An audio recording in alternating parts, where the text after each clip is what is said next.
Well, hello, welcome to the Cruise Diary for Tuesday. Now, I know I said I was going to do this diary from somewhere else. Well, I have been somewhere else, but I haven't had time to do the diary, so you'll see where I've been in a future diary sometime, if that makes any sense to you.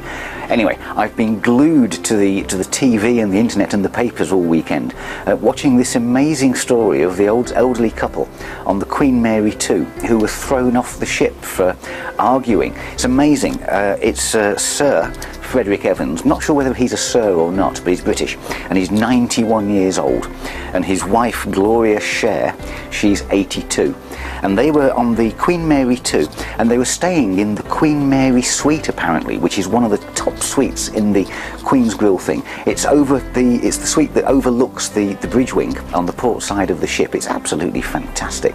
But anyway, they got into a huge fight in dinner in the Queen's Grill. That's the exclusive restaurant only for passengers who are in the Queen's Grill suites.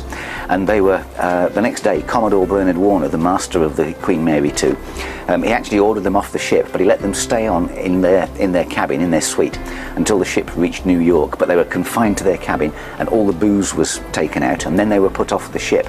And the thing is that they'd actually booked 3 cruises sort of back to back. So they were doing New England, then they were doing the transatlantic, and then they were going to go around the Med. Well, they got a bit of a refund actually for the sort of the unused part or the unenjoyed part of the first bit of the cruise. But after that, Cunard's cancellation policy kicks in.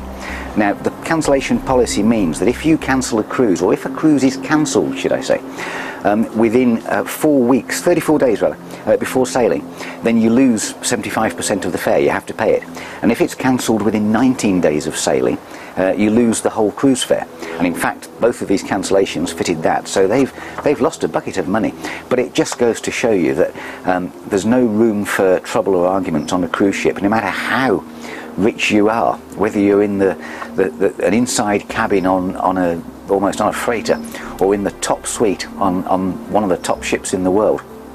You cross the line and you'll be slung off, and good on Cunard and good on Commodore Warner for doing it. I don't know the details of the row. I'm sure there's 2 sides to every story, but even so, there are rules that you just don't cross, especially not when you're in the Queen's Grill on the Queen Mary 2.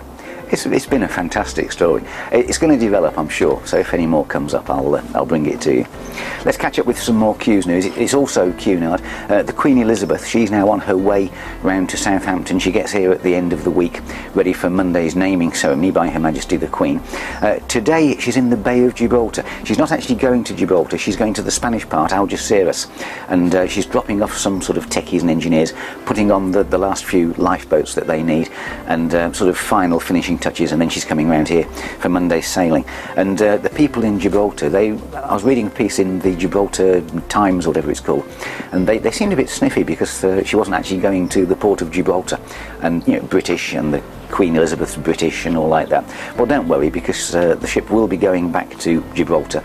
She's there on November the 5th, morning call, 8:30 till about 1:30, so they'll get to see the ship then. Now, there's been a cruise cancellation. It's the Seven Seas Voyager. She was meant to be doing an Eastern Mediterranean cruise this week, but whilst she was in Athens, her propeller pods, the swivelling pods underneath the ship, one of those got caught up in some fishing wires or something. Stopped it swivelling round, I believe. Anyway, they've had to cancel the cruise. The ship is being moved up to dry dock so that they can actually have a look at the damage and see how easy it's going to be to fix. The current cruise has been cancelled. Whilst the ship has been alongside in Athens, the passengers who should have been cruising around the Med, they've been on board, having a lovely time, I'm sure, but not as nice as actually going somewhere. And they should all be flown home actually by tomorrow. Any that haven't managed to make it home, this is probably mainly the Americans, I should think. If they haven't been able to get flights yet, they're going to be staying in hotels in Athens at Regent Seven Seas Cruises' expense. So, but hope it gets fixed. These pods, they're marvellous things, much better than the old-fashioned propellers and rudder. But they do seem a bit prone to interference from stuff like this, so hope they get it fixed. Now, the news has been full of these terror warnings that have been issued about the possibility of terror attacks in the UK and in Germany and France. Today there's been those big anti-terror raids in France, in Bordeaux and Marseille. And of course the big worry is that the Americans are going to get frightened about it and not come.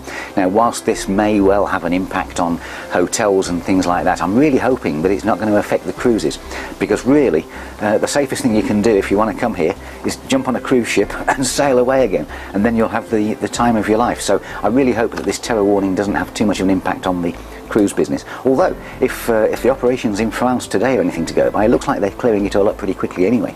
So here's hoping. Now, how about going on a cruise where you're guaranteed to lose £35?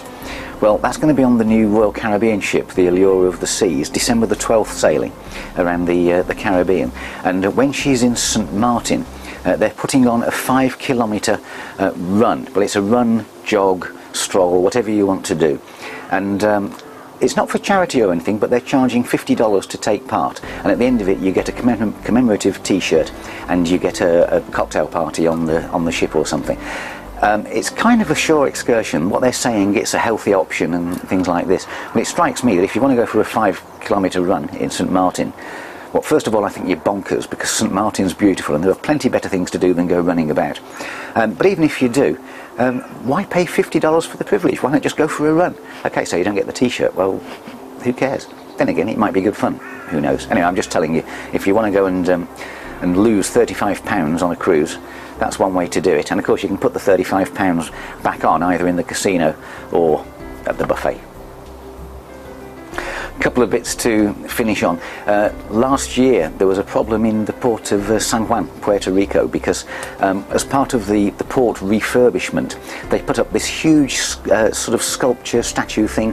It looked like a bit of scaffolding actually. It was meant to illustrate a bird, and it was part paid for by Royal Caribbean actually. They put some money in towards the £30 million cost of the refurb. The problem with it was when the Carnival Dream came along to berth, this thing was in the way and the ship couldn't get alongside properly. And well, it's taken them about a year, but over the weekend they've started demolishing it, and in fact for the first part of it they blew it up, and now there are demolition workers sort of taking all the steel away, and that actually frees up a whole new dock so that it'll be easier for the ships to park. It's not really caused that many problems, but on busy days when all the berths are full, that sort of knocked one berth out of action. Anyway, I just thought it was funny that they're actually blowing up this sculpture in San Juan. Now finally, a great friend of the cruising business died, Sir Norman Wisdom, the most hilarious man I think to walk the planet.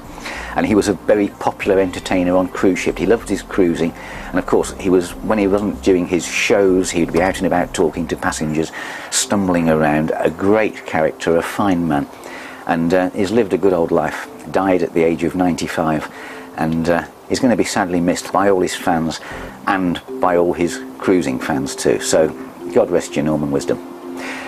That's it for the cruise news for today. I'll see you towards the end of the week with some more. Bye for now.